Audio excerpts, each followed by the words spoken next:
श्रीराम समर्थ श्रीराम. नमस्कार साधक बंधू भगिनींनो, मी रवींद्र राजाध्यक्ष आपल्याशी श्री सूक्ताचा परिचय या विषयावर संवाद साधत आहे. नवरात्राच्या निमित्ताने आपण दररोज श्री सूक्ताचं पठण करतो, पण नेमकं श्री सूक्ताची भूमिका काय आहे, त्याचा परिचय काय आहे, हे आपण आज करून घेणार आहोत. ऋग्वेदाच्या 5व्या मंडळाच्या परिशिष्टात असलेलं श्रीसूक्त हे ऋग्वेदाच्या मूळ संहितेत मागाहून वाढवलेलं असलं तरी तज्ज्ञांच्या मते ते 3000 वर्षापेक्षा अधिक जुनं आहे. हे श्रीसूक्त वैदिक वाङ्मयाचा एक अलंकार आहे. लक्ष्मीची आराधना करणारं, अग्नीच्या मध्यस्थीने लक्ष्मीला आवाहन करणारं, लक्ष्मी म्हणजे संपत्ती ही आपल्याला कशासाठी पाहिजे ते स्पष्ट करतानाच राष्ट्रभक्तीचा उद्घोष करणारं श्रीसूक्त हे गेले थोड्या नव्हे तर 100-150 पिढ्या वाचत आलेल्या आहेत. त्याची आवर्तनं करीत आहेत, त्याची पुरस्चरणं केली जात आहेत. आता नव्या जमान्यात उपासनेचे जुने पारंपरिक प्रकार बरेचसे कमी झाले असले तरी मनावर अक्षय्य मोहिनी घालणाऱ्या या सूक्तामध्ये काय म्हटलेलं आहे, या सूक्ताची रचना किती काव्यपूर्ण, किती बहारीची आणि किती नेटकी आहे हे जाणून घ्यायला काय हरकत आहे. मूळ श्रीसूक्त हे 15 ऋचांचं आहे. 15 हा अंक लक्ष्मीशी संबंधित आहे. 15 या अंकाने आपण पौर्णिमा तिथी दर्शवतो. पौर्णिमा ही लक्ष्मीची तिथी तर आहेच, पण चंद्र हा लक्ष्मीचा सहोदर आणि लक्ष्मीचा भाऊ. देवदानवांच्या समुद्रमंथनातून 14 रत्न निघाली. त्यातलं प्रमुख रत्न म्हणजे लक्ष्मी. तिने निघताना जणू काही इतर सर्व रत्नांपासून काही ना काही गुणविशेष उचलले. ते कोणते? तिने पारिजातकाचा लाल चुटूक रंग घेतला, चंद्रकोरीपासून कमनीयता घेतली, उच्च स्रवा या घोड्यापासून चापल्य घेतलं, कालकूट या विषापासून तिने दुसऱ्याला भारून टाकण्याचं सामर्थ्य घेतलं, दारूपासून तिनं धुंदपणा घेतला, कौस्तुभ या रत्नापासून कठोरपणा तिने आपल्या अंगी बाणवला, धन्वंतरीपासून तिनं नवजीवन देण्याची शक्ती घेतली, कामधेनूपासून सगळ्यांना हवं ते देण्याची प्रवृत्ती स्वीकारली, ऐरावत या हत्तीपासून डौलदार चाल घेतली, रंभा आणि इतर अप्सरांपासून तिने लाडीक मोहकपणा घेतला, अमृतापासून तिनं चिरतारुण्य घेतलं. सर्वच रत्नांपासून कोणते ना कोणते गुण लक्ष्मीने उचलले. हे गुण उचलल्यामुळे लक्ष्मी जगात सर्वांनाच हवीशी वाटायला लागली. लक्ष्मी जिथे आहे तिथे सगळे दोष झाकले जातात. ज्याच्यापाशी लक्ष्मी आहे तो कितीही दोषी आणि दुर्गुणी असला तरी त्याला सद्गुणी संपन्न म्हणून मान दिला जातो. लक्ष्मीचे असे उदंड सामर्थ्य अखिल विश्व अनादी काळापासून अनुभवत आलेलं आहे. अशा या महालक्ष्मीला वंदन करून आपण श्रीसूक्त समजावून घेऊया. श्रीसूक्ताच्या पहिल्या रुचेत लक्ष्मीला आवाहन केलेलं आहे, पण हे आवाहन सरळ लक्ष्मीला केलेलं नाही. जातवेदावर म्हणजे अग्नीवर मध्यस्थ म्हणून लक्ष्मीला आणण्याची जबाबदारी सोपवण्यात आली आहे. सूक्तामध्ये सूक्तकार असं म्हणतात, हे अग्निदेवा, हरिणीप्रमाणे असलेली ती स्वतः सुवर्णरूप आहे. सुवर्णाप्रमाणे जिचा रंग आहे, सोन्या रुपयाचे विविध दागिने जिने अंगावर धारण केले आहेत, त्या चंद्राप्रमाणे शीतल आणि चराचराला आनंद देणाऱ्या लक्ष्मीला तू माझ्यापाशी घेऊन ये. अशा अर्थाची ही पहिली ऋचा. इथे लक्ष्मीला आणण्याची जबाबदारी अग्नीवर का सोपवण्यात आली? अग्नीला अर्पण केलेली हवनद्रव्ये देवांपर्यंत पोहोचतात अशी आपली श्रद्धा आहे. अग्नीला तर आपण देव मानतोच, त्याबरोबर अग्नी हा तेजस्वी, ऊब आणि प्रकाश देणारा, अंधाराचा म्हणजे तमाचा, पापाचा, अज्ञानाचा नाश करणारा आहे अशी भूमिका त्यामागे आहे. शिवाय आपल्या परंपरागत आद्यदेवता सूर्य आणि अग्नी याच आहेत. म्हणून अग्नीला आवाहन करून लक्ष्मीची अनुकूलता लाभावी म्हणून पहिल्या ऋचेत प्रार्थना केलेली आहे. श्रीसूक्ताच्या दुसऱ्या ऋचेमध्ये या लक्ष्मीची कृपा कोणत्या कारणासाठी आपण इच्छित आहोत हे सूक्तकारांनी स्पष्ट केलेलं आहे. लक्ष्मीला अनपगामिनीम असं म्हटलंय. म्हणजे लक्ष्मी चंचल असली तरी तिने माझ्याकडे आल्यानंतर दुसरीकडे जाऊ नये, सदा सर्वदा माझ्यावरच प्रसन्न होऊन राहावं. का? कशासाठी? तर अशी चिरंतन कालपर्यंत माझ्याबरोबर राहणारी लक्ष्मी मला लाभली तर मी सोने नाणे मिळवीन, गायी, घोडे, मित्र, हितचिंतकांचा गोतावळा असं सगळं काही मनाप्रमाणे प्राप्त करू शकेन. समाजाचा एक चांगला घटक म्हणून माझी जबाबदारी मला पार पाडता येईल. लक्ष्मीची कृपा नसेल तर मला काहीच करता येणार नाही. लक्ष्मीची कृपा अल्पकाळासाठी लाभली तर काय उपयोग? ती थोड्या काळानंतर दुरावली तर मी काहीच चिरंतन असं प्राप्त करू शकणार नाही, मिळवू शकणार नाही. मला हे सर्व ऐश्वर्य मिळावं अशी जी इच्छा आहे ती पूर्ण होण्यासाठी लक्ष्मीचा सतत कृपाशीर्वाद मला लाभावा अशी प्रार्थना आहे. म्हणून हे अग्नी, माझ्याबरोबर चिरंतर राहण्यासाठी लक्ष्मीला तू घेऊन ये, ही माझी प्रार्थना तू तिच्यापर्यंत पोहोचव, असं दुसऱ्या रुचेमध्ये सूक्तकार स्पष्ट करतात. श्री सूक्ताच्या तिसऱ्या रुचेत ही लक्ष्मी कशी आहे त्याचं वर्णन आहे. लक्ष्मी रथाच्या मध्यभागी आरूढ झालेली आहे. त्या रथाला तेजस्वी घोडे जोडले आहेत. लक्ष्मी रथात बसून येते आणि हत्ती तार स्वरातल्या चित्कारांनी तिचं स्वागत करत आहेत. लक्ष्मीचं आणि हत्तीचं नातं विशेष निकटचं आहे. गजलक्ष्मी असं तर आपण म्हणतोच. हत्ती हे लक्ष्मीचं प्रतीक आहे असं समजतो आपण. पण कोण्या एका काळी लक्ष्मी ही गजमुख होती अशी ही कथा आहे. त्यामुळे लक्ष्मीचं आगमन झाल्यानंतर हत्तींना अत्यानंद व्हावा आणि हा अत्यानंद चित्काराच्या रूपाने प्रकट व्हावा हे स्वाभाविकच म्हटलं पाहिजे. स्वतेजाने झळाळणाऱ्या लक्ष्मीला आम्ही निमंत्रित करीत आहोत. लक्ष्मीने आमच्यावर प्रसन्न व्हावं आणि तिने आपला कृपाशीर्वाद आमच्यावर सतत ठेवावा असं श्री सूक्ताच्या तिसऱ्या रुचेत सूक्तकार विनंती करतायत, प्रार्थना करतायत. पहिल्या 2 रुचांमध्ये अग्निमार्फत लक्ष्मीला आवाहन केलं आहे. तिसऱ्या रुचेत लक्ष्मीच्या सामर्थ्याचं, ऐश्वर्याचं, वैभवाचं वर्णन करून सूक्तकारांनी स्वतः आपणच निमंत्रित केलेलं आहे तिला. आता चौथ्या रुचेत आपली वाणी आणि मन यांनाही तिचं स्वरूप ओळखता येत नाही अशी हास्यवदना महालक्ष्मी चहूकडून सुवर्णालंकाराने अलंकृत झाल्यामुळे जणू काही ती रत्नखचित सुवर्ण मंदिरातच उभी आहे. तिचं तेज सुवर्णकांतीशी स्पर्धा करणार आहे. ती समुद्रातून आल्यामुळे अजूनही भिजलेली आहे. तसंच दयेचा ओलावा सुद्धा तिच्यापाशी निरंतर नांदतोय. अशी तेजाने झळाळणारी, तृप्तीचं विलक्षण तेज जिच्या मुखकमळावर विराजत आहे, ती भक्तांना संतुष्ट करणारी, कमळात बसलेली, कमळाप्रमाणे शोभायमान असणारी जी महालक्ष्मी, तिला मी आवाहन करतो, नम्रतापूर्वक तिला पुन्हा पुन्हा आग्रहाने बोलावतोय. 5व्या रुचेत आपली प्रार्थना शब्दबद्ध करताना सूक्तकारांनी लक्ष्मीचं अधिक वर्णन केलं आहे. लक्ष्मी कशी आहे तर चंद्राप्रमाणे शीतल, प्रसन्न प्रकाश देणारी, अत्यंत तेजस्वी, सगळे देव जिचं नेहमी पूजन करतात अशी स्वतःच्या तेजाने त्रैलोक्याचे डोळे दिपवून टाकणारी त्या महालक्ष्मीला शरण जाऊन सूक्तकार प्रार्थना करतात की तिने देशवासियांचं दारिद्र्य नष्ट करावं. लक्ष्मीने आम्हाला आश्रय द्यावा आणि आमच्या सर्व प्रकारच्या ऐहिक चिंतांचं निराकरण करावं. 6व्या रुचेत लक्ष्मीचं स्वरूप अधिक स्पष्ट आणि अधिक मनोहर असं वर्णन सूक्तकारांनी केलेलं आहे. लक्ष्मीचं वर्णन करताना सूक्तकार जणू काही स्तुती मंदिराची एक एक शिखरं आपल्याला दाखवत आहेत.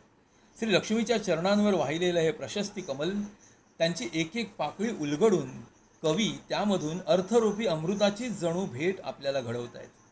आत्तापर्यंत लक्ष्मीच्या तेजाची तुलना सोन्याबरोबर झाली, प्रकाशाबरोबर झाली, चंद्राबरोबरही झाली. आता लक्ष्मीचा आणि सूर्याचा संबंध सूक्तकार जोडून दाखवत आहेत. आदित्यवर्णे अशा विशेषणाने तिला गौरवलं आहे. लक्ष्मीचा वर्ण सूर्याप्रमाणे स्वयं तेजस्वी आहे आणि लक्ष्मीच्या तपस्सामर्थ्यामुळे बेलवृक्षाची फळे निर्माण झाली आहेत. बेल ही वनस्पती लक्ष्मीच्या हातातून निर्माण झाली अशा कथेचा संदर्भ या रुचेत आहे. लक्ष्मीने बिल्ववृक्षाच्या अरण्यात जगाच्या कल्याणासाठी कठोर तपाचरण केलं असाही उल्लेख कालिका पुराणामध्ये आहे. बेल हा फुले न देणारा, फळे देणारा असा वृक्ष आहे. बेल फळ म्हणजे बेलाचं फळ हे लक्ष्मीकारक आहे अशीही समजूत आहे. बेलाचं झाड हे औषधी आहे. बेलाची पाने मिसळलेलं गंगाजळ खूप काळपर्यंत चांगलं राहतं, शुद्ध राहतं. अनेक प्रकारच्या व्याधींवर बेलांच्या पानांचा उपयोग केला जातो. बेलाची पानं पाण्यात टाकून ते पाणी प्यायल्याने रक्तदाब, मधुमेह अशा विकारांवर सुद्धा गुण येतो असंही म्हणतात. शंकर आणि विष्णू या दोघांनीही कधी ना कधी परस्परांची भक्ती आणि आराधना केली आहे. शंकराच्या पिंडीवर वाहण्यासाठी विष्णूला बिल्वपत्र कमी पडू लागली. त्यावेळी लक्ष्मीने आपल्या उजव्या हातापासून बिल्ववृक्ष निर्माण केला अशी कथा आणि त्याचा संदर्भ या रुचेमध्ये आहे. बिल्ववृक्षाचं एक नाव श्रीवृक्ष असंही आहे. सांप्रतच्या काळाचा विचार केला तर श्री सुक्तातील 7वी ऋचा ही अतिशय महत्त्वाची आहे. या 7व्या ऋचेमध्ये कुबेराने आपल्याला सहाय्य करावं आणि सर्व इच्छा पूर्ण करणारा चिंतामणी आपल्याला प्राप्त व्हावा अशी अपेक्षा व्यक्त केली आहे. त्याप्रमाणेच यश आणि कीर्ती यांचाही निरंतर लाभ होत राहावा असंही प्रार्थनेत म्हटलं आहे. या म्हणण्यात म्हटलं तर विशेष काही नाही, कारण संपत्ती, यश, कीर्ती यांची इच्छा सगळेच जण बाळगतात. ती बाळगणं यात गैर काही नाही. किंबहुना अशी इच्छा बाळगणं हा मनुष्य धर्मच आहे. पण महत्त्वाचा आहे तो या सुक्ताच्या 2ऱ्या ओळीचा पूर्वार्ध. हे सगळं मी का मागतोय? मला धनवान कर, माझ्या सर्व प्रकारच्या इच्छा तू पूर्ण कर, मला कीर्ती लाभू दे, मला यश लाभू दे, असं मी का म्हणतो? त्याचं कारण इथे सुक्तकारांनी सांगितलं आहे. ते कारण अत्यंत महत्त्वाचं आहे. 3000 वर्षांहून अधिक प्राचीन काळी आपल्याकडचे द्रष्टे ऋषी कसे जमिनीवर पाय ठेवून होते, त्यांना या भूमीबद्दल किती आत्मीयता वाटत होती, ते किती प्रखर देशभक्त होते, ते या चरणार्धावरून लक्षात येतं. प्रातुर्भूतोस्मी राष्ट्रेस्मिन असे इथे 2 शब्द आहेत. मी या राष्ट्रात जन्माला आलो, मी या भारत मातेचा सुपुत्र आहे, मी या हिंदुस्थानचा नागरिक आहे, म्हणून या उज्ज्वल आणि पराक्रमानेच मिळणाऱ्या महान गोष्टींवर माझा जन्मसिद्ध हक्क आहे. मी या राष्ट्रात निर्माण झालो आहे, म्हणून जगात जे जे उत्तम, जे जे उदात्त, जे जे उन्नत असेल ते ते सगळं मला प्राप्त झालं पाहिजे नव्हे. तो माझा अधिकार आहे, माझा तो हक्क आहे. भारतीय मनाची गरुड झेप नजरेच्या टप्प्यात आणणारी ही जी विचारसरणी श्री सुक्तात आहे ती खरोखरच अतिशय महत्त्वाची आहे. या देशात जन्माला आल्याबद्दल प्रत्येक भारतीयाने सार्थ अभिमान बाळगावा इतक्या महत्त्वाची ही ऋचा आहे. हे लक्ष्मी, मी तुझी कृपा लाभावी अशी प्रार्थना मनोभावे करतोय. तुझी कृपा लाभण्यासाठी मला तेवढी पात्रता प्राप्त झाली पाहिजे. तुझी कृपा प्राप्त होण्यासाठी माझ्या अंगी काही चांगुलपणा निर्माण झाला पाहिजे. तुझी कृपा माझ्यावर निरंतर राहावी म्हणून माझी अनिवार्य भूक, माझी सतत वाढत जाणारी तृष्णा म्हणजे तहान आणि जन्मापासून माझी सोबत करीत असलेलं दारिद्र्य याचा तू आधी नाश कर. हा उणेपणा माझ्यातून पूर्णपणे काढून टाक अशी मी तुला आधी विनंती करेन. तू तसं केलंस तर तुझ्या कृपेचा यशोमंदिर माझ्या शिरावर शोभून दिसेल. तुझी कृपा लाभणं ही फार मोठी गोष्ट आहे, हे मला कळत का नाही? पण तू माझ्यावर कृपा करण्याआधी मी त्या कृपेला पात्र तर असलो पाहिजे ना. हे महालक्ष्मी, तू ज्याच्यावर कृपा केलीस तो त्या कृपेला पात्र नसला तर जग काय म्हणेल? तू माझ्यातले दोष काढून टाकलेस की मग तुझी कृपा अभिमानाने मिरवण्यात मलाही आनंद वाटेल. हे लक्ष्मी माते, तू माझ्यावर कृपा कर. कधीही खंडित न होणारी, कधीही थोडी देखील कमी न होणारी अशी तुझ्या कृपेची वृष्टी माझ्यावर अविरत होत राहू दे. हे जगन्माते महालक्ष्मी, तू निरंतर विजयी होणार आहेस. पराभव हा शब्दच तुला माहीत नाही. सर्व समृद्धी तुझ्यापाशी निरंतर नांदत असते. या शुष्क गायीचे सुकलेले शेण सर्वत्र विखुरलेल्या पृथ्वीवरील माझ्या राष्ट्रात हे महालक्ष्मी तू निरंतर वास्तव्याला ये. माझा देश तुझ्या मांगल्यपूर्ण निवासाने समर्थ आणि संपन्न होऊ दे. असं 9व्या सूक्तामध्ये सूक्तकार प्रार्थना करतो आणि 10व्या सूक्तात अशी प्रार्थना करतो की माझ्या विविध प्रकारच्या इच्छा पूर्ण होऊ देत. मला आयुष्यात आनंद प्राप्त होऊ दे. माझा जीवन प्रवास निरंतर सत्याच्या वाटेवरच होऊ दे. कीर्ती आणि ऐश्वर यांची साथ संगत सदा सर्वदा लाभू दे. 11व्या ऋचेत महालक्ष्मीच्या कर्दम नावाच्या पुत्राचा उल्लेख आहे. हा कर्दम तिचा अत्यंत प्रिय असा पुत्र आहे. त्या कर्दमाला सूक्तकार विनंती करतात की कर्दमा, तुझ्यावर तिचं विशेष प्रेम आहे. आमच्या देशात, आमच्या राष्ट्रात लक्ष्मीचा निरंतर वास राहील. ती आमच्याकडे चिरकाल असेल एवढं तू पहा. ती आमच्या राष्ट्रात वंशपरंपरागत राहील. आमचे पुढील वंशजसुद्धा लक्ष्मीच्या कृपेचे मानकरी होतील एवढं तू बघच. यापुढची 12वी ऋचा चिखलीत नावाच्या लक्ष्मीपुत्राला उद्देशून आहे. सर्व देवता आणि जलदेवता यांनी आमच्या देशात सात्विक, ऐश्वर्यवान आणि उज्ज्वल भविष्य घडवणाऱ्या अशा वस्तू निर्माण कराव्यात आणि उज्ज्वल भविष्य घडवणाऱ्या वस्तू निर्माण कराव्यात. आमच्या राष्ट्राचा निरंतर अभ्युदय व्हावा आणि चिखलीत नावाच्या लक्ष्मीपुत्रा, तू ही माझ्या देशात आणि माझ्या वंशास राहावेस. महालक्ष्मी केवळ तुझीच माता नाही, तर ती या जगाची माता आहे, जगन्माता आहे. तिने माझ्याबरोबर माझ्या घरात राहावं यासाठी तू आग्रह धर. पुन्हा अग्नीला संबोधून सूत्रकार विनंती करतात, हे अग्निदेवा, अतिशय दयाशील, दयेने ओथंबलेले मन असलेली, भक्तांना संतुष्ट करणारी, पुष्ट करणारी आणि सुवर्णासारखी तेजस्वी अंगकांती असलेली, सूर्याप्रमाणे डोळे दिपवून टाकणारी अशा स्वरूपाची सुवर्णमयी जी लक्ष्मी, तिला तू आमच्या राष्ट्रात घेऊन ये. तिची कृपा आमच्यावर निरंतर राहील यासाठी तिला तू आमच्याकडे घेऊन ये. हे अग्नी, जी स्वतः इतकी प्रखर तेजस्वी असूनही कोमलांगी आहे, वेताची काठी जिच्या हातात आहे, जिने धर्मदंड हाती घेतला असून कमळमाला गळ्यात घातल्या आहे, चंद्राप्रमाणे शीतल, आनंददायक आणि सुवर्ण स्वरूप अशा लक्ष्मीला तू आमच्या देशात घेऊन ये. श्रीसूक्त 15 ऋचांचं आहे. दुसरी ऋचा आणि 15वी ऋचा ही सारखीच आहे, फक्त एका शब्दाचा फरक आहे. श्रीसूक्ताच्या प्रारंभी जी प्रार्थना केली आहे त्याच प्रार्थनेचा पुन्हा 15व्या ऋचेत पुनरुच्चार केला आहे. आपलं मागणं आणि आपली प्रार्थना इष्टदेवतेच्या मनावर ठसावी, आपल्या मागणीला बळकटी यावी असा हेतू त्यामागे स्पष्ट आहे.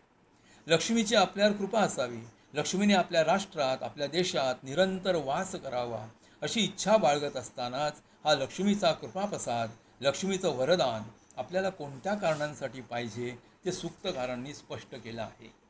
सूक्तकार असं म्हणतात, हे अग्ने, लक्ष्मीला तू माझ्या घरी घेऊन ये, कारण लक्ष्मी आल्यानंतर इहलोकीचं सगळं ऐश्वर, सर्व वैभव या राष्ट्रात आम्ही निर्माण करू शकू. आमचं राष्ट्र ऐश्वर्य संपन्न, संपत्तिमान, सामर्थ्यवान होईल. आपण श्रीसूक्त या काव्यगुणसंपन्न प्रभावी सूक्ताचा परिचय करून घेतला. संस्कृतात असलेलं हे स्तोत्र वाङ्मय इतकं विपुल आणि विविध आहे की तसं ते जगातील कुठल्याही आणि कोणत्याही भाषेत दुर्घट आहे. याचं एक महत्त्वाचं कारण असं आहे की आपल्याकडे भारतीय परंपरेत देवदेवतांची विविधता आहे तशी दुसरीकडे कुठेही नाही. गणपती, शंकर, विष्णू, सूर्य आणि महादेवी अंबा हे आपलं प्रमुख पंचायतन आहे. या व्यतिरिक्त आपल्याकडे अनेक देवता आहेत. त्या देवतांचं खास म्हणून एक वैशिष्ट्य आहे. त्या देवतांचे गुणसंभार वेगवेगळ्या प्रकारचे आहेत. त्यांचा भक्तगणही स्वाभाविकच भिन्न रुचीचा आणि भिन्न गुणधर्मांचा आहे. त्या प्रत्येक देवतेचं स्तोत्र रचताना अनेक कवींनी आपली काव्यप्रतिभा जणू काही पणाला लावली आहे. श्रीसूक्त हे राष्ट्राभिमान जागवणारं, लक्ष्मीच्या सामर्थ्याचं वर्णन करणारं आणि सत्कार्यासाठी लक्ष्मीचा कृपाप्रसाद मागणारं असं स्तोत्र आहे. लक्ष्मी हृदय, नारायण हृदय या नावाचं लक्ष्मीनारायणाचं स्तोत्रही अतिशय मनोहर आणि काव्यरसाने ओथंबलेलं असं अजून एक स्तोत्र आहे. संस्कृत ही विशिष्ट वर्गाची भाषा म्हणून ओळखली जाऊ लागली आणि त्या भाषेतील अशा लोकोत्तर महान वैभवाकडे आपण दुर्लक्ष केलं. ही स्तोत्र भक्तिभाव वाढवणारी तर आहेतच, पण त्याबरोबर राष्ट्रभक्ती, सदाचार, सत्य, नीतिमत्ता अशा सद्गुणांची वाढ व्हावी, त्यांचा मनावर चांगला संस्कार व्हावा अशी आहेत. या स्तोत्रांमधून काव्यगुण विपुल प्रमाणात आपल्याला आढळतात. स्तोत्रांचं शब्दलाघवसुद्धा मनावर मोहिनी घालणार आहे. ही महत्त्वाची गोष्ट नजरेआड करून कशी चालेल? संस्कृत भाषेचा एक विशिष्ट डौल आहे. आता काही सहस्र वर्षाचा काळ लोटलेला असल्यामुळे श्रीसूक्तासारख्या छोट्याशा मंत्ररूप स्तोत्रातही ज्या वैदिक काळच्या प्रतिमा आढळतात त्यांचा आजच्या काळात नीटसा अर्थबोध होत नाही. थोडा ओढून ताणून अर्थ लावावा लागतो. तथापि परंपरेला जो अर्थ मान्य आहे तोच सांगण्याचा प्रयत्न मी इथे केलेला आहे. या वाङ्मयावर संशोधन होणं, या वाङ्मयाचं जतन होणं आणि त्यातील आनंद पुढील पिढ्यांपर्यंत पोहोचवणं हे म्हटलं तर एक राष्ट्रीय जबाबदारीचं कार्य आहे. आणि तेही आपण जे कोण ऐकणार आहोत त्यांच्यापैकी बहुतेक जणांनी करावं अशी ही सदिच्छा या परिचयाच्या प्रपंचामध्ये आहे. लक्ष्मीची कृपा ही सर्व कार्यात अत्यावश्यक असलेली बाब. आता तर अर्थ एव प्रधानः, अर्थकारण प्रमुख, जणू काही जीवन व्यवहाराचं प्रमुख सूत्रच झालेलं आहे. पैशाशिवाय पानही हलत नाही. हजारो वर्षापूर्वींचे आपले पूर्वज लक्ष्मी या देवतेकडे कोणत्या दृष्टीने पाहत होते? त्यांना लक्ष्मीची कृपा राष्ट्र उभारणीसाठी, राष्ट्रोद्धारासाठी, समाज उद्धारणासाठी, धर्मोद्धारासाठी हवी होती. लक्ष्मी, तू मला श्रीमंत कर, मला वैभव संपन्न कर, मग हे राष्ट्र, हा समाज, हा धर्म उभं करण्यासाठी